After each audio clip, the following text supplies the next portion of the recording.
Happy to be back here on Shabbat with you all again. Today I'm going to continue on a series that I started some time ago concerning the armor of God. And so let's pick that up in Ephesians chapter 6. And we'll just get right into it. Ephesians chapter 6.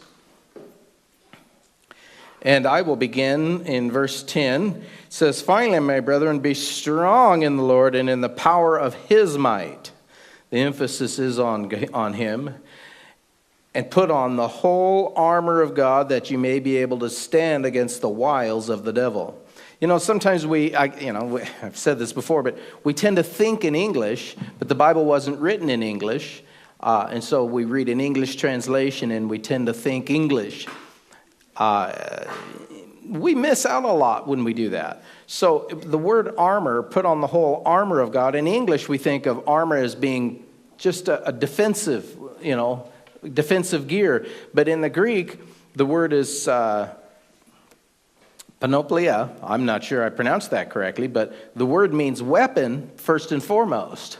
Weapon, which is offensive and defensive, not just defensive. So that's a very, very important thing to realize.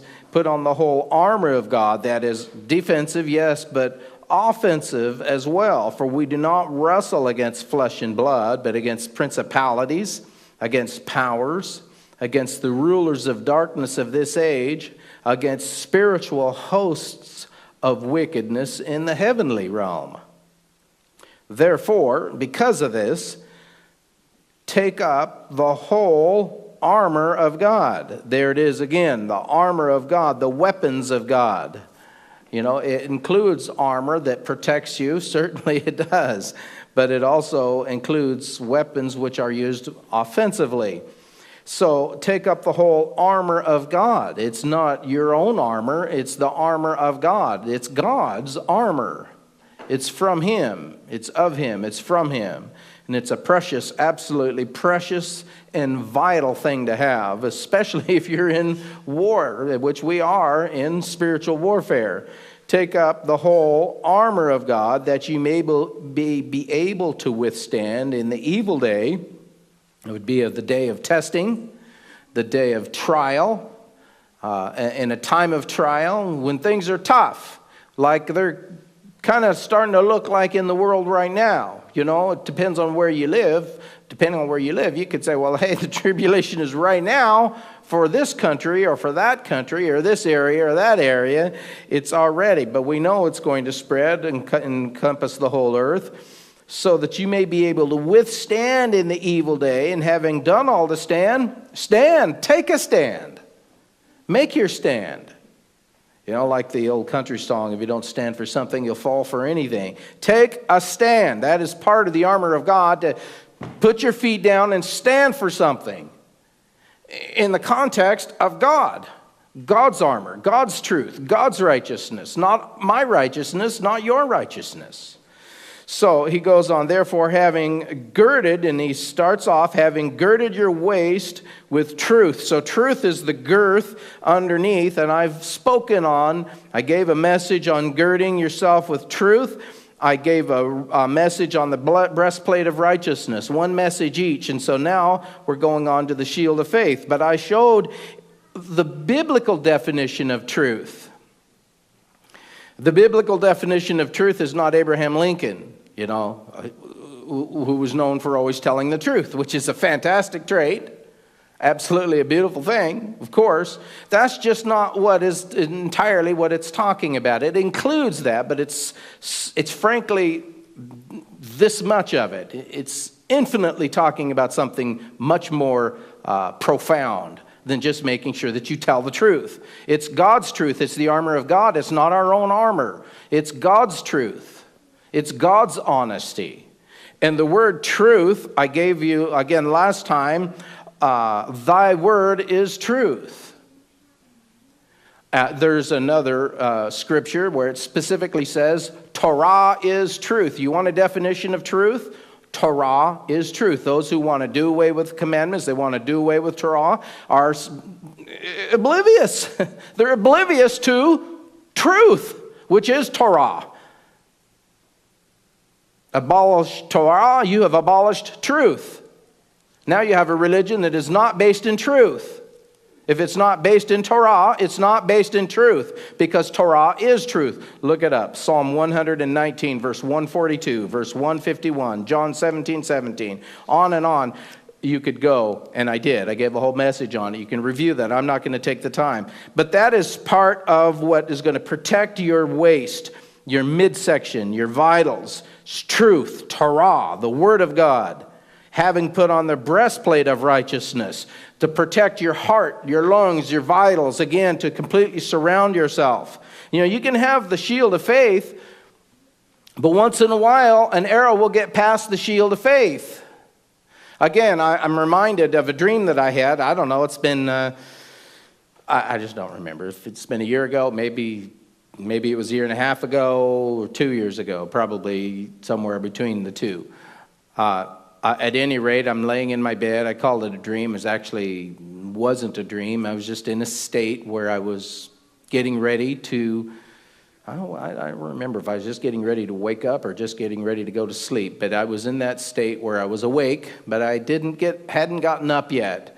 And all of a sudden, I had this sharp pain come into my back, and I had a vision in my mind instantly, and I opened my eyes like, ow, what was that? And I had a picture of an arrow that pierced me in the back. It came from behind me, and it pierced me in the back right into my heart, and it was just like, ow!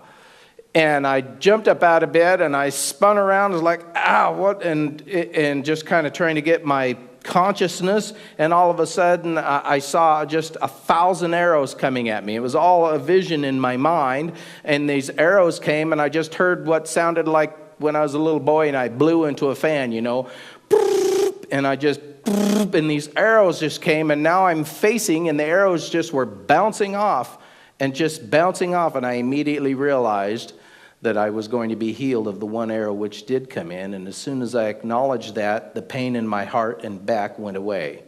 And I stood there next to my bed saying, what was that? So I had that experience.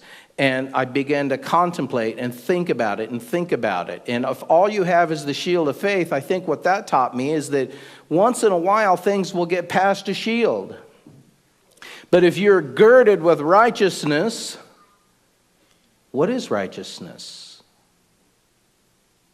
If you're girded with truth, you mean I tell the truth when somebody asks me a question? No.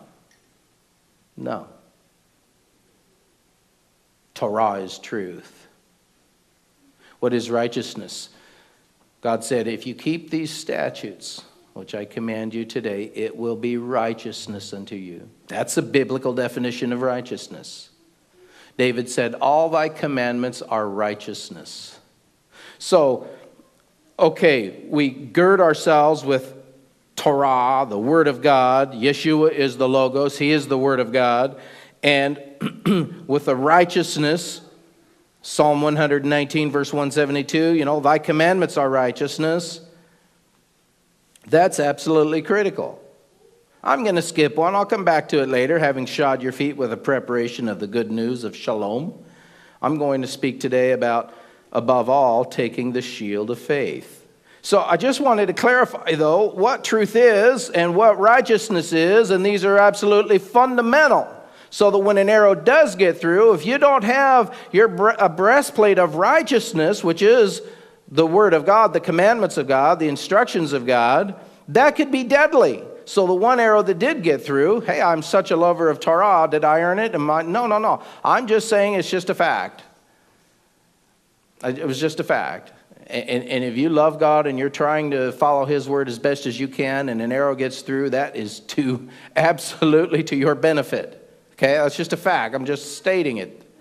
Now, then, stand therefore, having girded your waist with truth, putting on the breastplate of righteousness, shod your feet with the preparation of the good news of shalom, above all, taking the shield of faith, with which you will be able to quench all the fiery darts of the wicked one.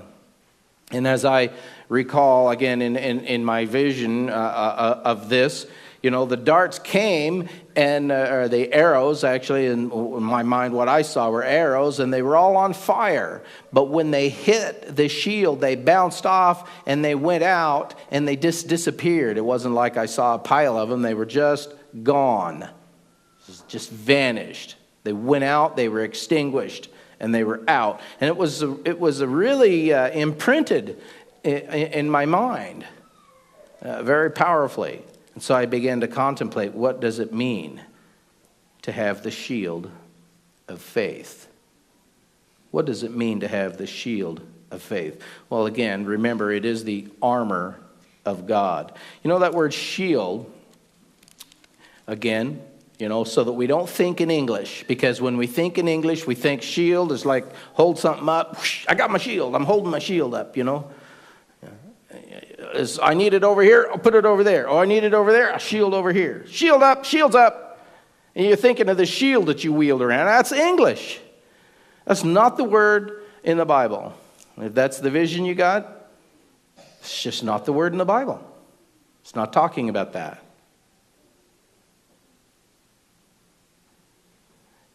The word shield that the apostle Paul used here is thurios. And you know what the meaning of the word is? You know how like in a dictionary they'll give you the primary meaning, kind of like in order, this is the meaning, and this is the meaning, and this is the meaning, and then they go on down, and they have other meanings which are not as often associated with the word, but can be used in this context, or this, or even this, or even this, and they'll go down the line. You go all the way down the line to the least common use of the word shield that is translated here as shield, and you get never to a shield as we think of in English. Never gets there. The closest it gets is a stone. Stone that was used to roll over the entrance of a cave and shield it from anyone being able to enter. No, the primary meaning of that word that is translated shield, the shield of faith, the primary meaning is door or gate or stone. And it came to be understood as an oblong stone that could be mounted in front of the door to shield those behind the door, to shield it from those from a ramrod coming through or anything coming in, and it would shield. And it was a stone.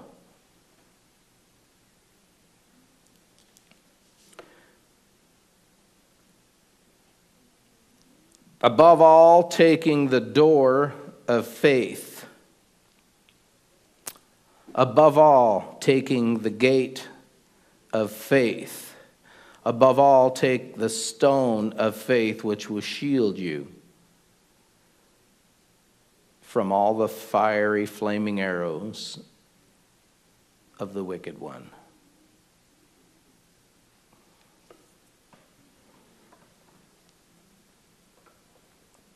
Faith is key. Faith is the shield. Faith is the door. But I thought Messiah was the door. Didn't Messiah say, I am the door? But Paul says that faith is the door. It's called the door of faith. I know, English, the shield of faith. Well, we can keep our ideas or we can pursue truth. I know we're more interested in truth, so that's truth is truth. Let's go to 1 John chapter 5.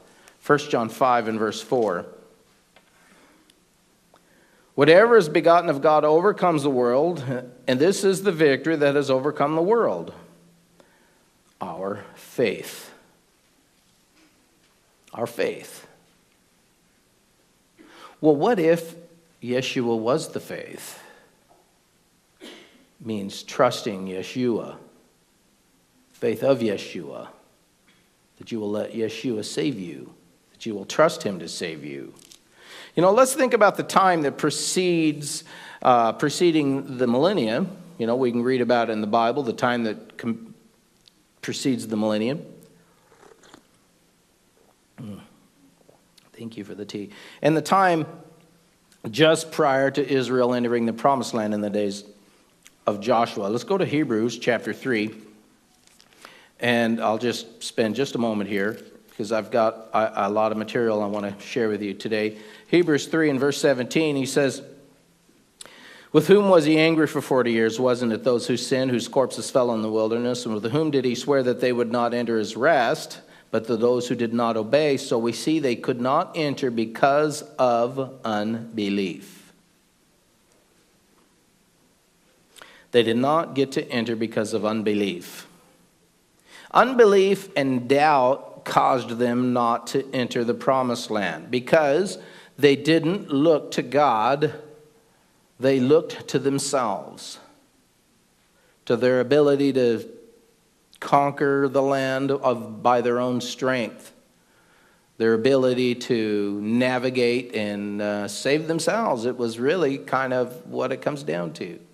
When they looked at their ability to save themselves or to conquer the giants that were before them, it was discouraging, not encouraging. And so it is today when we begin to look at ourselves and our ability to conquer sin, our own carnal nature, Satan, the world, all the trials of life, we can get discouraged.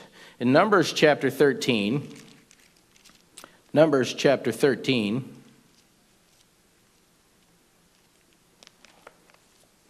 verse 23, says, they came to the valley of Eshcol, and there they cut down a branch with one cluster of grapes, and they carried it between the two of them on a pole, and they brought pomegranates. I mean, this land was rich. It was rich. And they returned from verse 25 from spying out the land after 40 days and departed and came back to Moshe and showed them all the fruit. In verse 27, they said, we went to the land. It flows with milk and honey. This is the fruit. Nevertheless, verse 28, the people who dwell in the land, they are strong. The cities are fortified and very large. And moreover, we saw the descendants of Anak there. And that's what they saw instead of God. Instead of God going before them, they saw the descendants of Anak. They saw the trials that were before them. They saw how strong, how much power you would have to succeed. And they looked at how strong they were, and they were disheartened.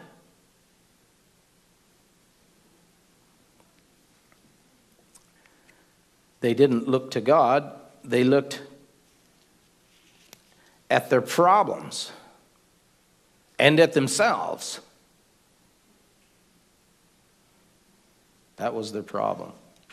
Numbers 14 and verse 11, Yahweh said to Moses, how long will these people reject me? How long will they not believe me? So when we don't trust God, when we don't believe, which is a little different, we don't believe what God says, God takes that as a rejection of him. He feels rejected. When we don't believe what he says in response to that, how long will they reject me? How long will they not believe me with all the signs which I've performed among them? You know, friends, we're getting ready to come into an era of time where there are going to be signs around us. We're going to see things happening in the heavens and on the earth. Amazing things. Is that going to be enough to increase your faith? What if you came up to a sea and you were running for your life and the sea opened up and it's just like, whoop, just opened up and then froze so you could go through on dry land? Would that be like, shoo, man, I'm never doubting again now. God's for me. Didn't seem to work for them that way. What if you knew the Son of God actually came down himself personally and died for you? Would that be enough? Come on, that is the greatest gift, the greatest miracle, the greatest sign that the universe has ever seen or ever will see. Is that enough for us to believe? What does it take for us to believe. You know, in Psalm 77, David said that God led his people like a flock.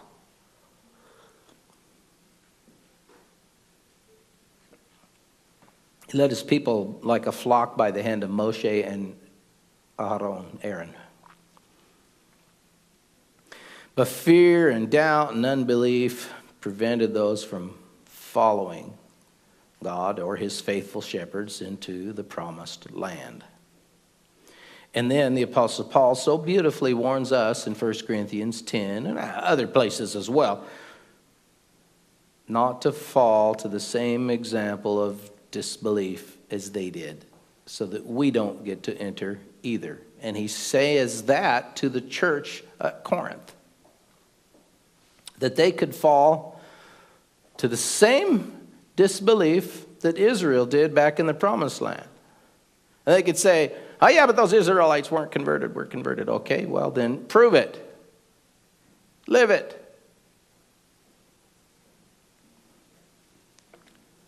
Was when the people took the eyes off God and put them onto their trials and the surroundings, that's when they lost hope.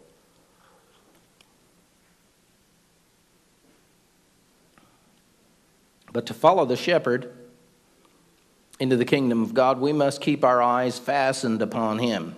Perhaps that's why Messiah explained that his job as the chief shepherd,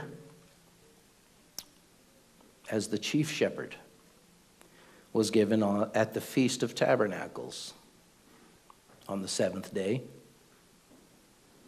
after the ceremony of libation, the water, pouring of the water. And he gave the sermon at the feast, chapter 7, John chapter 7, John chapter 8, John chapter 9, and John chapter 10. At least most of 10, all at that time. Let's pick up the account then in John chapter 10, because hey, we're talking about the armor of God and the shield of faith, which is the door. The shield, word shield means door. Do yourself a favor, it'd be a huge favor. Get a lexicon, Strong's Concordance, I don't care. Look up the word shield in that passage. Look at the meaning of the word. The door of faith, the gate, the stone. Let's go to John chapter 10. We'll pick up the account here in John 10, beginning in verse 1, because he's talking about the same thing the Apostle Saul was talking about. John 10:1, and most assuredly I say to you, he who does not enter the sheepfold by the door, but climbs up some other way, the same is a thief and a robber.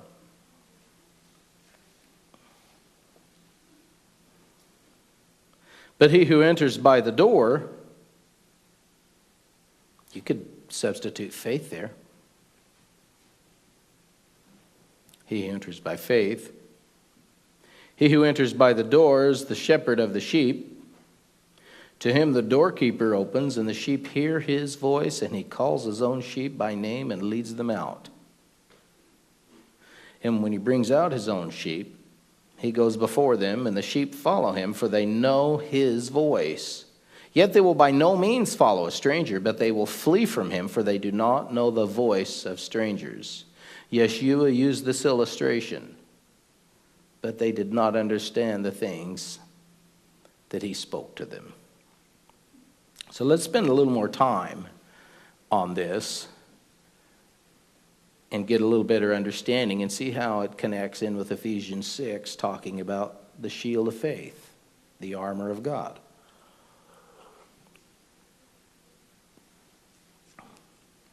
Which, remember, the word armor means weapon. Offensive and defensive weaponry.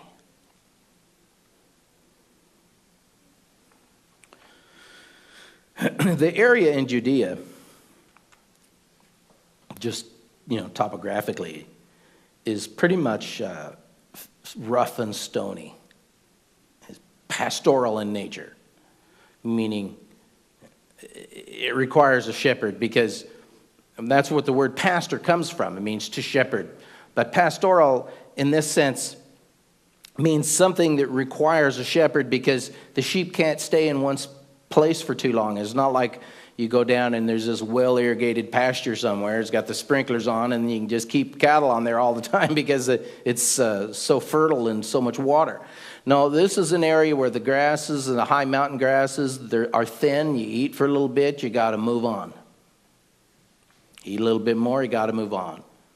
Eat a little bit more, you got to move on. Where's the water? You got to know where the water is. You need a shepherd to take you to the water, which path, which route is safe, which the closest route. Where's the water? Where are the little patches of scrub and things to eat? And a shepherd knew the land, would take the sheep from area to area and keep them alive. And there were areas where they would go in the winter and areas they'd go in the spring and areas they'd go for the summer. And they knew different areas for the different times of the year. I mean, just like hunting, you go up and you look for elk, and you'll always find elk in certain areas at certain times of the year. But in another time of the year, they are not there anymore. It's not the time for them to be there. So it was a rough and stony landscape. As a result, shepherding was common. Shepherding was well known. It was well understood to those in the uplands of Judea. When Messiah spoke, he spoke to many people who were familiar with that trade of shepherding. Some of them most likely were shepherds themselves, or at least knew somebody. Today now, it's a little different. We use sheepdogs, horses, fences, of course. They didn't have fences like we think of today. A lot of fences today to keep the sheep in. That was not the case when Messiah gave this parable. Today we use sheepdogs, and we can use guns and protect the sheep from, wolves and various things, that they can do to protect. That was not the case back then. They didn't invent gunpowder yet. They didn't have guns. Today, it's not at all uncommon to kill the sheep each year. For somebody who's, raising sheep, every year they slaughter them off and use it for meat. That was not the case in Judea. I'm not saying they never killed a sheep and ate it. Oh, of course they did. But for the most part, the sheep were kept for their wool. As such, the sheep would live for many years under their shepherd. That gave the shepherd time to get to know each one of the sheep personally by name. And they would name them. They would name the sheep. They built a rapport with the sheep. So how did the shepherds care for the sheep in Israel? Well, let's just take a moment, because I think, remember, armor has to do with weapons of many different types and sorts. And faith is a way. Instead of thinking of faith as a shield, think of it as a way. The door that leads to life. The gate, the path. Broad is the way that leads to death and destruction, but narrow is the gate, the way of faith that leads to life. Think of it as a way, a path, a door. A shepherd's duty was constant, and a shepherd's duty was dangerous. A shepherd had to protect the sheep from wild animals, from robbers, marauders. And he had to know where the fresh water was, clean water, where it's safe, where it's not safe. The old thing about sheep walking off a cliff and following each other is true. They had to take them to safe areas where there's going to be good food. Now, there were the tools of the trade for a shepherd. There were tools of a trade. You remember King David, he was a shepherd.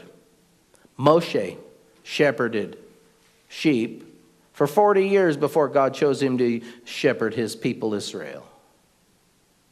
King David was out caring for the flock of sheep before he was chosen to shepherd Israel as the king. There were the tools of the shepherd's trade. Now, to begin with, they had a scrip. today you might say a lunch bag or, something like that. And in that lunch bag, you're going to have lunch, but you're going to have more than just lunch. So a scrip was a bag made of animal skin usually that carried the shepherd's lunch and, maybe some cheese and bread or dried fruit, maybe some olives and such. But it also included bandage materials.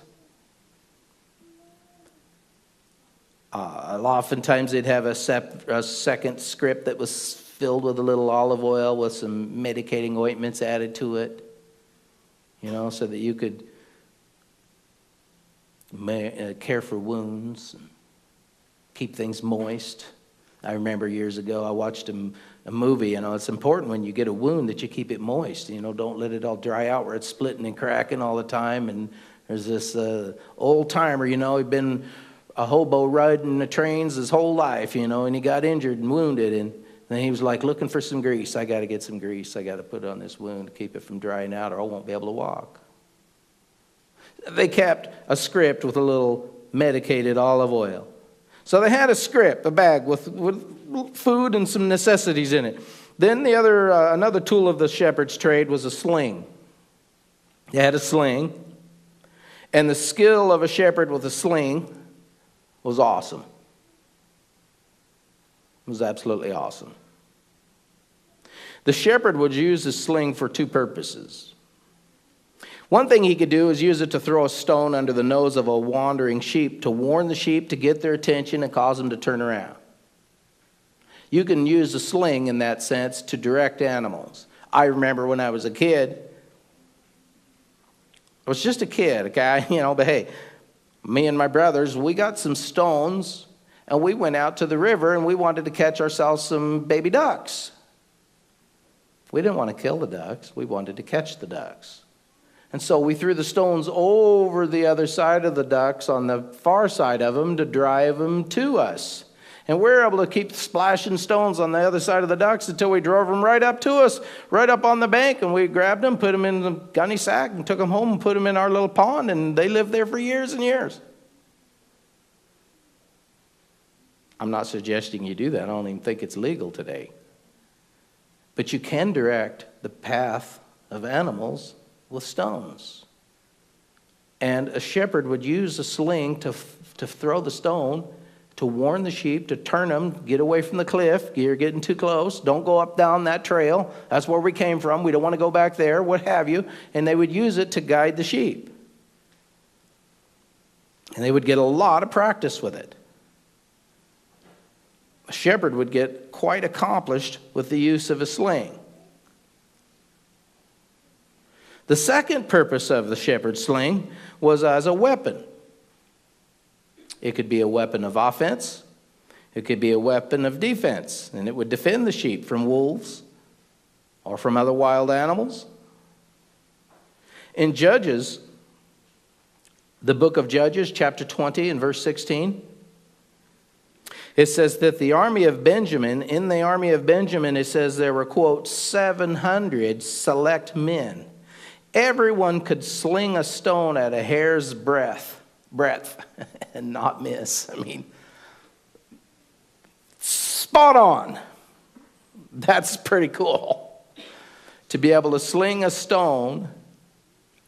700 men that were capable of doing that. And they were in the army. It'd be like, the ancient version of snipers, I guess. I mean, these guys were able to hit what they were aiming at. So a sling could be a weapon. A weapon. Now, then, besides a sling, they had a staff. The shepherd would have a staff. Now, what was a staff? Well, it was a walking stick, Well, what's a rod? Thy rod and thy staff, they comfort me. Well, a rod is a walking stick. So what it's really saying is, thy walking stick and thy walking stick, they comfort me. Right? English, right? English.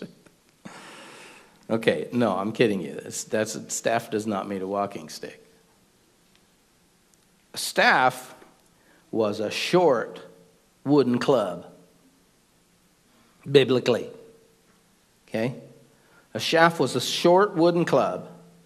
It had a lump of wood at the end, like maybe like a little branch off of a knot ball or something, or a knot or something at the end. And often they would stud it with rocks, or they would stud it with shells.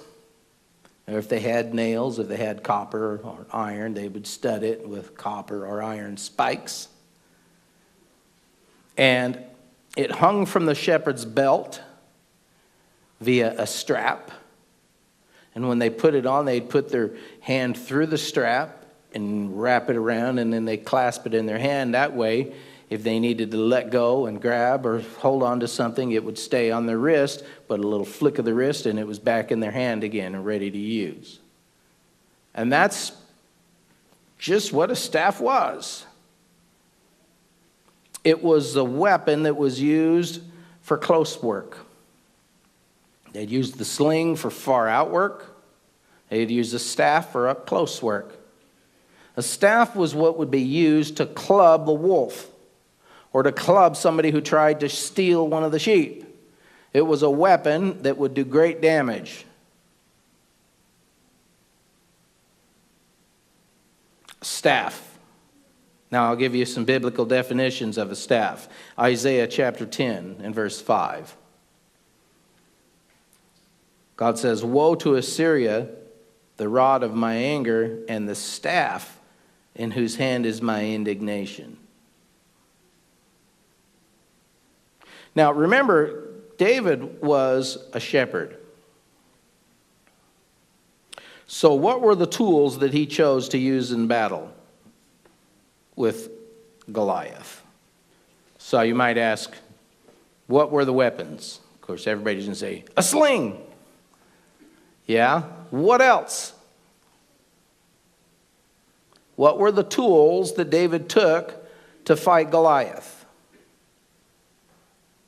Because there was more than just the sling. He rejected the sword, remember? He said, I can't use this sword. It's too big and heavy. It doesn't fit me. What else did he take? He said, hey, I'm a shepherd boy. I'm going to take the tools of a shepherd. I'll show you what he took. 1 Samuel chapter 17.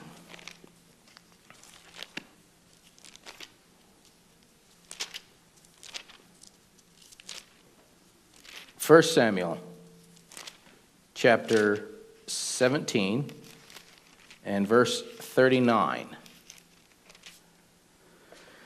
David fastened his sword to his armor, and he tried to walk, for he had not tested them. And David said to Saul, I cannot walk with these, for I have not tested them. So David took them off, and he took his staff in his hand,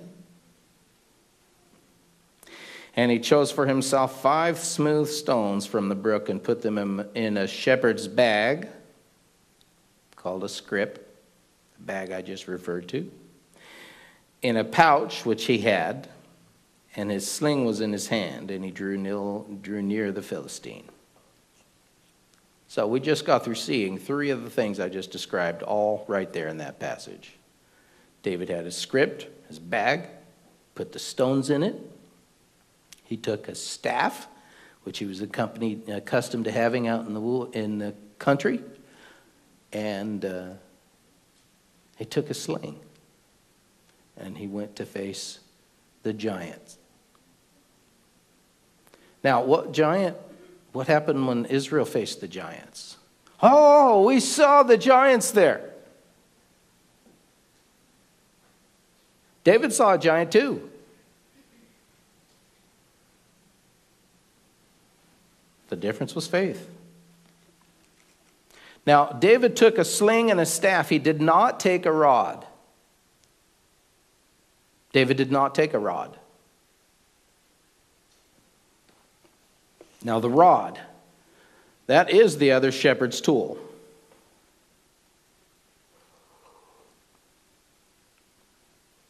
Now, what was the rod? A walking stick, of course. Thy walking stick and thy walking stick, they comfort me. What was a rod, biblically? It was like a shepherd's crook. It was used to catch and to pull back any sheep that were going astray or to lead them in a different direction. It was used to correct the sheep. The shepherd would never use a staff on the sheep unless he wanted to kill them. The shepherd used the rod on the sheep. He used the staff to protect the sheep. He used the rod to correct the sheep.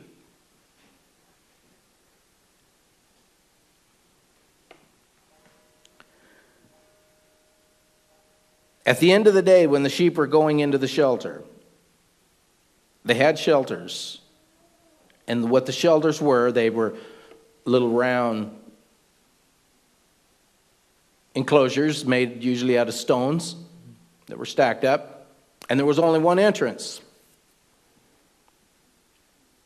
into that shelter. And the shepherd would put the rod down, and the sheep would come into the shelter, and he'd count them. 1, 2, 3, 4, 5, 6, 7, 8, 9, 10. And this is the way he did it, so he knew how many. And they used the rod to count the sheep. You read when it talks about tithing, every 10th one that passes under the rod, remember? Every 10th sheep that passes under the rod you shall separate out unto me when it's time to figure your tithe. So then what would they do? 1, 2, 3, 5, 6, 7, 8, 9. Boom, rod goes down. That sheep can't get through. Deflect off to the next area. Lift the rod. The sheep continue coming in. Somebody grabs that sheep, puts it in a different pen. That's how shepherds did it. So the rod was used to judge. It was used to count the sheep. The rod was used to correct the sheep. The rod was used when a sheep's coming in. Oh, that one, boom, drop the rod. Get this one. Look at his nose. There's something coming out of his nose. His eyes are all caked up. He's sick. This is not healthy. This sheep needs to be pulled away from the herd so he doesn't cause the others to get sick. Medicate it. Care for it. Mend its wound. Maybe it's got a hurt leg or it's bleeding or something, and they would medicate it and take care of it. They used the rod to judge as they passed under the rod. They'd use the rod to catch one and pull it back. They'd use the rod to give them a little crack on the nose. Stop it. You know, one that's butting all the time, always butting the other sheep, not letting the others into the water. Give it a little smack. Knock it off. Beating it. I'm not talking about that. I'm just a little attention getter. That's what the shepherds did. And they use the rod on the sheep, never the staff.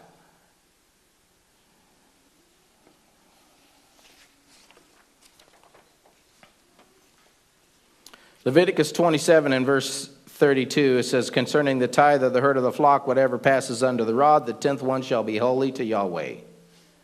Rod became known as a form of judgment because the health and the condition of the livestock was judged as they passed under the rod, and counting was done.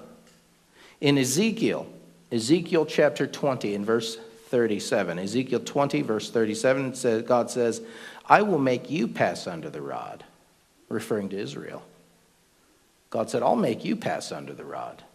I'm going to judge you. I will judge you, and if you're sick, I'll help you. If you need mending, I'll mend you. If you need a little crack to get your attention because you're sinning, being cruel to the other of my flock, I'll crack you with a rod. I will do what you need with the rod of judgment. God says, I will cause you to pass under the rod. God says he will rule us with a rod. I will rule them with a rod of iron, he says. In other words, I will judge with strength and absolute resolve. When it comes to God's rules and his laws, his Torah, the rod of iron symbolizes no compromise.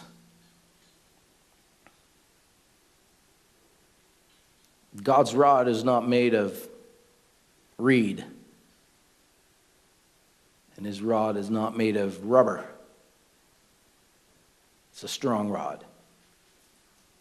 Now, understanding the tools of the trade of a shepherd, let's go back and read Psalm 23 and see if it makes any sense now in this context, to see if it means something a little more profound than before. Let's look at Psalm chapter 23.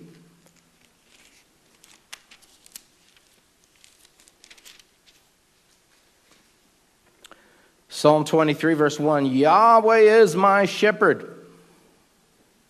There's your shepherd. He is the one caring. He's the overseer of your soul. Yah is my shepherd. I shall not want. He makes me lie down in green pastures. That's what they had to do back then. They had to go over, here's a green pasture. Okay, you about got that eaten down. Follow me. I'll take you to another green pasture. Follow me. I'll take you to a nice watering hole. So God led them and they followed him. He makes me lie down in green pastures, a good shepherd. He leads me beside the still waters, safe waters, waters that are not going to carry you away by the current if you slip and fall in. Safe. He restores my soul, my life, cares for the sheep, bandages them up, heals them. He is the healer. He leads us in the paths of righteousness. That's where he leads us for his name's sake. And so this is why David said, yes, though I walk through the valley of the shadow of death, right down to Sheol itself, even if I were walking in hell, I will fear no evil. Why? Because you are with me. Thy rod and thy staff, they comfort me. God is standing there with a staff in his hand. A club that is studded and dangerous to protect you. That's why David was comforted. God is there to protect me. He's got his staff in his hand, ready to go. It's in his hand. Thy rod and thy staff, they comfort me. It was always right there by the side, either around their wrist or right here where they could get it quick. And thy rod, you will judge me in equity and fairness, and you will see me going astray and bring me back quick. You will guide me, and you will not let me just go away and be lost from the flock and lost on my own and wandering around where I starve to death and die and get captured by marauders or killed by the wolves. You don't just let me go away. You will care for me. You'll use the rod when I start going astray. You'll bring me back. I'm comforted by that. David said, your rod and your staff, they comfort me. That is fantastic. You prepare a table for me in the presence of my enemies and anoint my head with oil. Surely goodness and mercy will follow me all the days of my life, and I will dwell in the house of Yahweh forever. That's why David was comforted by God's rod and his staff. He felt totally loved and protected. Now, as I mentioned earlier, most sheep in Judea were kept for their wool. So they would be in the flock for a long time. And the shepherds would get to know each of the sheep by name. I remember years ago, I used to just dearly enjoy hunting up in the mountains outside of the Diamond Lake area. And go up there with a dear friend of mine and his father and his family. They leased a large ranch, well, not actually ranch, but they leased ground from the government, from the federal government, and they ran their cattle on it. And so it was open range territory up there. So I'd be up there elk hunting during elk hunting season. And they would be up there during the elk hunting season gathering in all their cattle. Now, a shepherd means to care over the flock. It doesn't just mean sheep. It doesn't just mean sheep herd. It means to shepherd, you might care for goats, cattle, what have you. But it's kind of similar with cattle as it is to sheep. But I got each day when I'd come back, they had this land up there, like I said, and they had a little cabin that was on the land that all the cowboys would come and use to sleep at night, cook their breakfast and get ready. And then the next day, and it had a corral outside, they'd get on their horses and they'd go looking for their cows. And so we'd be out hunting elk all day, and we'd come back and they'd say, you guys can sleep in this cabin here. Man, it was a lot of fun.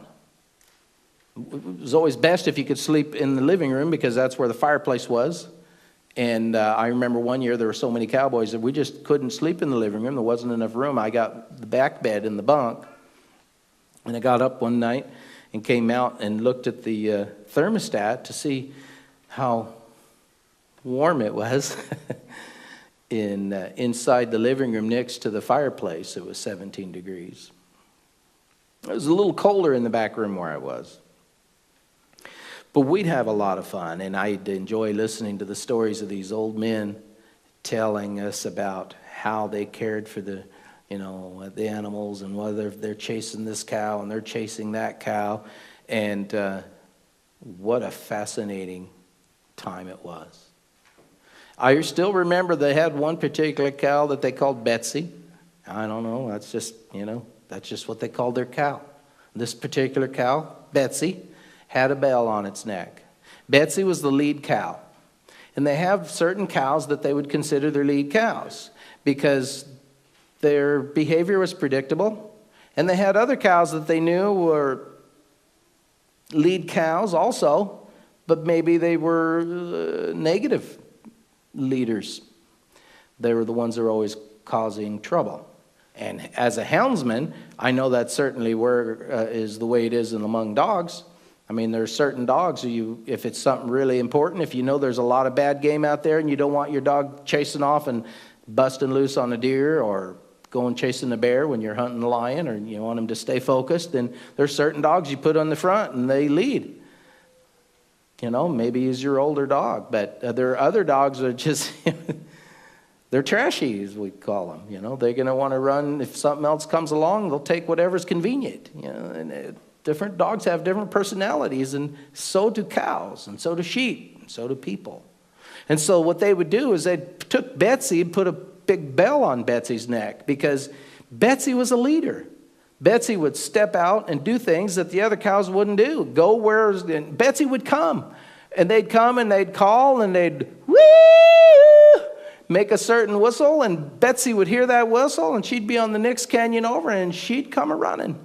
And she'd be cling, cling, cling, cling, cling, cling, cling, cling, cling, cling with this big old cowbell around her neck. And so all the cows in the area realized, Betsy's leaving. We got to go find Betsy. Where's Betsy? Where's Betsy? Because they did not want to be without Betsy.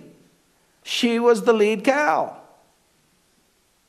Now, since Betsy would come when she was called, put a cowbell on her neck, you call Betsy, you got 90% of the herd right there, just like that. Now, there'd always be a few stubborn ones that, and then there'd be one, let's just say his name was Bert. Let's just say Bert was the evil cow. Bert would be, whatever it's supposed to do, Bert would do the opposite. Just like in real life, that's the way cows are and that's the way sheep are. Bert was a bad cow. And Bert was also a leader. So Bert would go off over here and Bert would bust through the fence and Bert would, see the cowboy coming on a horse and literally turn around and run because Bert wasn't ready to go back down to the lowland yet. Leave me alone. I want to be free. So they would not put a bell on Bert. They'd want to de-emphasize Bert as much as possible. Betsy got the bell. those stories I found fascinating, and the way that they would just get Betsy and bring her in, and all the others would follow, and then they only had a few cows. If they did it the other way, and every time they saw a cow, they ran out there with the horses and rounded them up, they'd be up there forever. They just ignore it and keep looking and keep whistling, yee, till they found Betsy. Betsy would bring all the other cows in for them.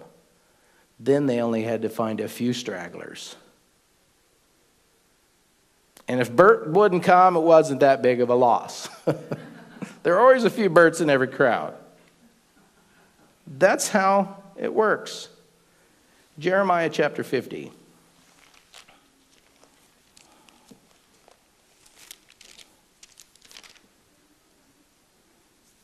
Jeremiah chapter 50 and verse 6.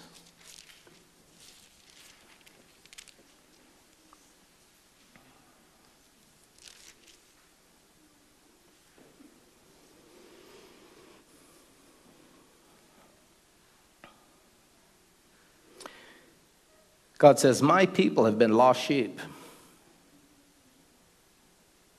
Their shepherds have led them astray.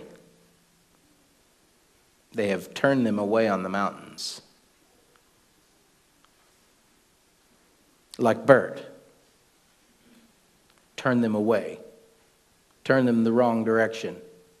Took them places they shouldn't have gone, where they would be lost.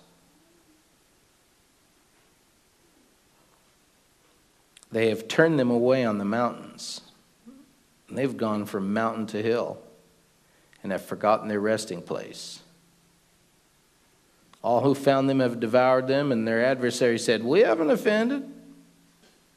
We have not offended. Because they have sinned against Yahweh, the habitation of justice, Yahweh, the hope of their fathers. And so God says, move from the midst of Babylon. Go out of the land of the Chaldeans. That's where the shepherds had led them. Into Babylon. Into the way of sin. The way of doubt.